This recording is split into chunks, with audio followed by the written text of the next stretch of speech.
For 17 years, Ethan believed the past had finally stopped chasing him. He buried every memory connected to Lily, the train, and the tunnel deep inside himself. But some nights, when the town became too quiet, he still heard laughter in his dreams. Then one night, something whispered his name from the dark. Ethan thought he was alone inside his garage fixing an old motorcycle during the storm. But the voice sounded familiar, like someone from a life he had desperately tried to forget. Before the whispers, before the train, Ethan was just another reckless kid trying to outrun the future.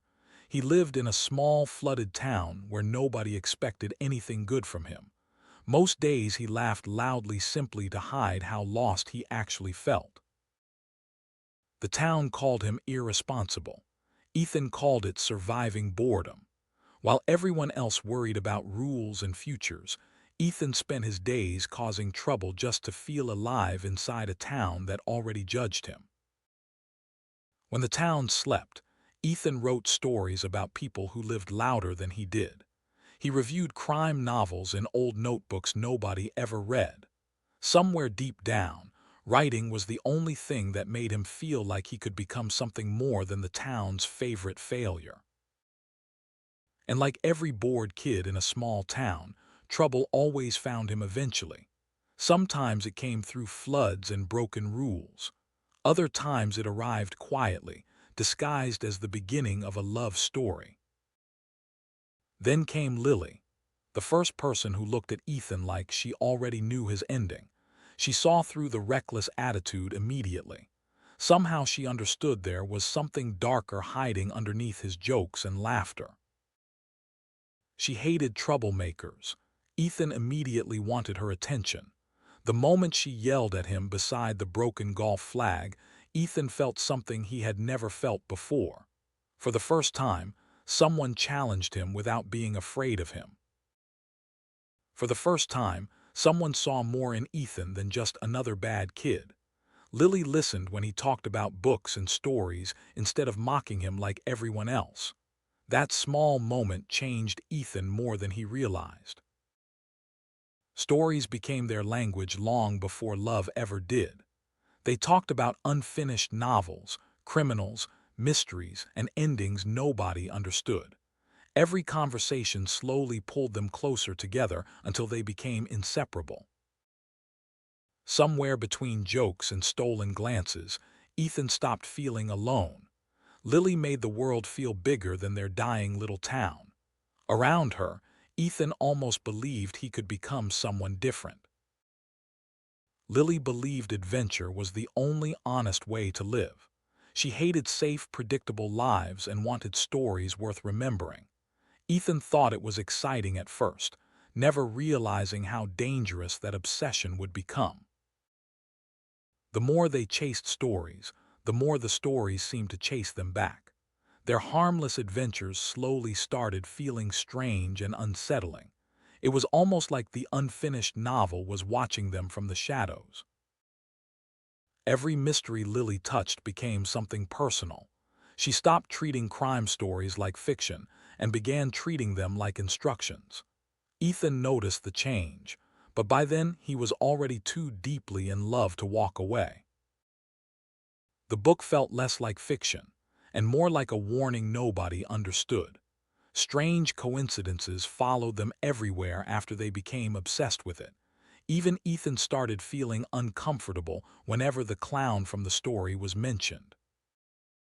Some places feel abandoned, others feel like they are waiting. The old carnival outside town carried a silence that felt alive somehow. Every broken clown face inside it seemed to stare directly at Ethan and Lily. At first, the clown was only a joke between them. Lily painted the smile on her face while laughing inside the abandoned carnival. Neither of them realized they were slowly inviting something terrible into their lives. Ethan thought he was falling in love. He never realized he was walking into a story that had already begun long before them. The closer he grew to Lily, the more impossible coincidences began surrounding them.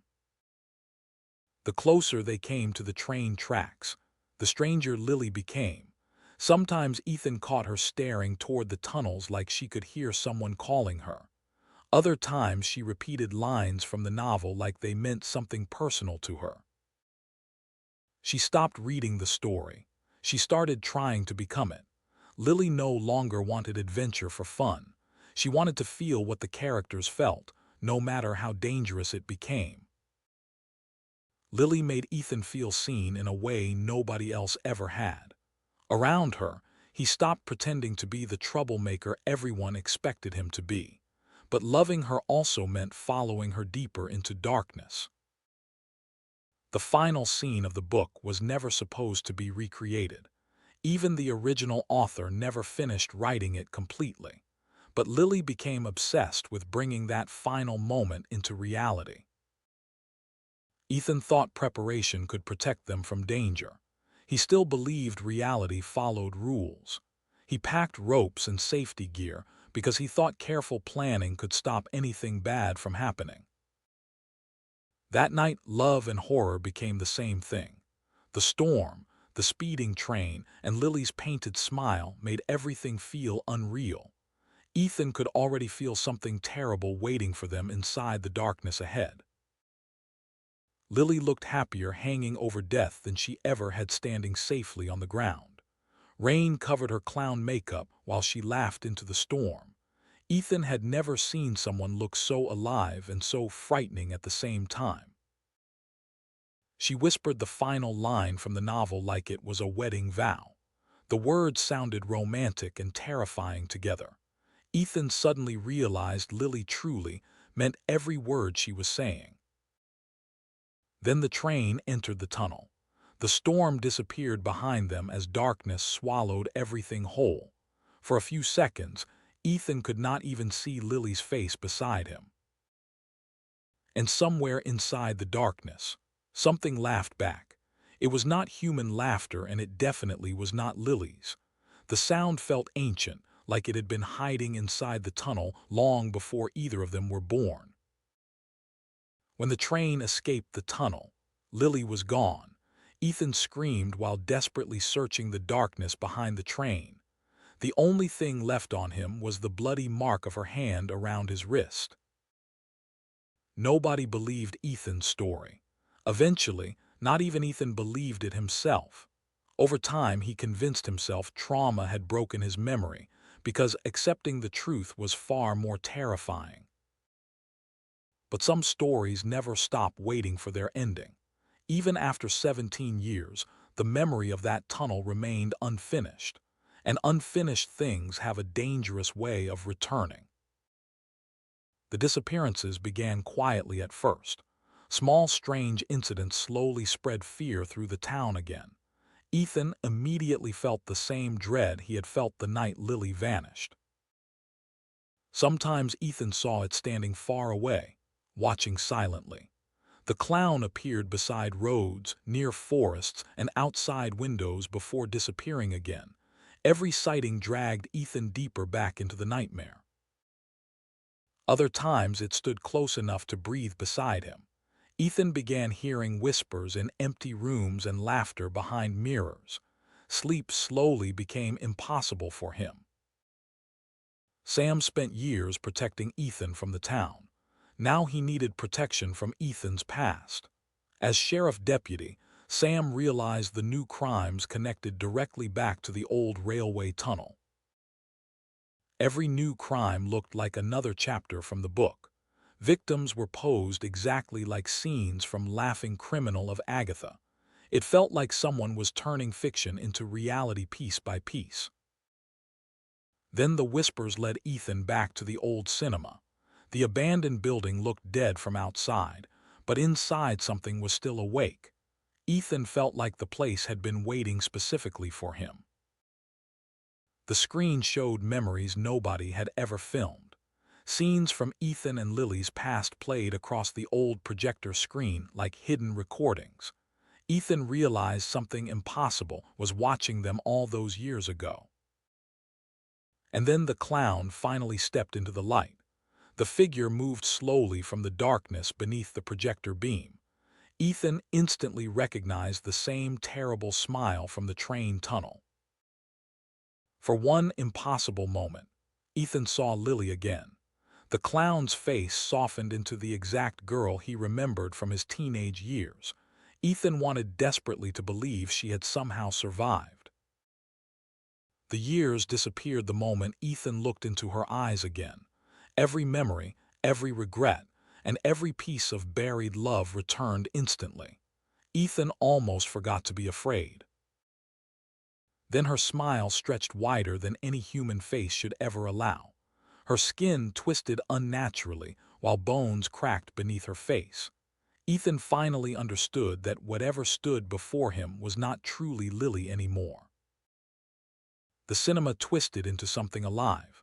Walls bent, seats moved, and shadows crawled unnaturally across the room. Ethan felt like the entire building had become part of the entity itself. While Ethan faced the monster, Sam searched for where the nightmare truly began.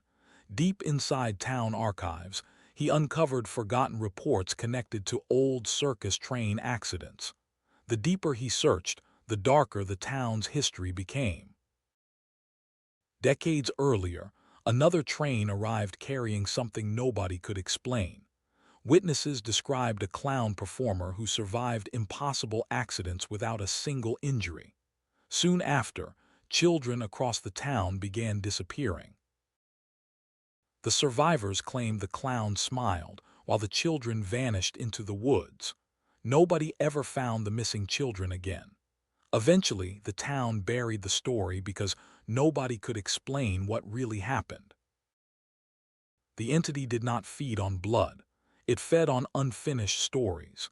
It survived by attaching itself to fear, obsession, and unresolved endings. Ethan and Lily had unknowingly invited it back into the world. And Ethan had spent 17 years secretly rewriting the story. Every hidden notebook and unfinished page kept the memory alive.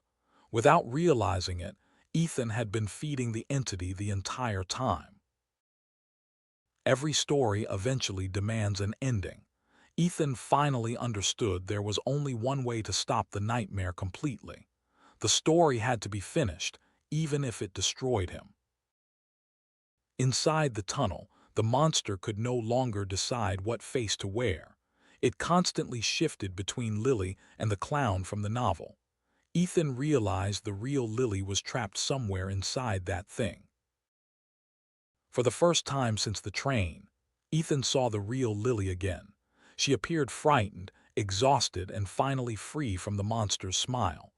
Ethan knew he only had a few moments left with her. So Ethan finally did the one thing he feared most. He let the story end. Instead of holding onto the past, he burned the manuscript and destroyed everything connected to the entity. The tunnel screamed with every voice the entity had ever stolen. The walls shook violently while fire consumed the darkness. It sounded like decades of trapped souls crying out together. And somewhere inside the flames, Lily finally smiled without fear. For the first time since Ethan met her, her smile looked peaceful instead of haunted. Then she disappeared into the firelight forever. Months later, the town slowly learned how to breathe again. The disappearances stopped and life returned to normal on the surface. But some scars never truly leave a place behind. But some endings refuse to stay buried. Even after the tunnel collapsed, traces of the story still remained scattered across the town. It felt like the nightmare was still quietly breathing somewhere. And across the street, Sam saw something impossible. Ethan stood outside the bookstore beside a young woman who looked exactly like Lily. For a moment, Sam convinced himself his eyes were lying to him. Then Lily smiled. At first it looked warm and human, just like Ethan remembered from years ago. Then the smile stretched slightly wider, and Sam understood the story might not be over after all.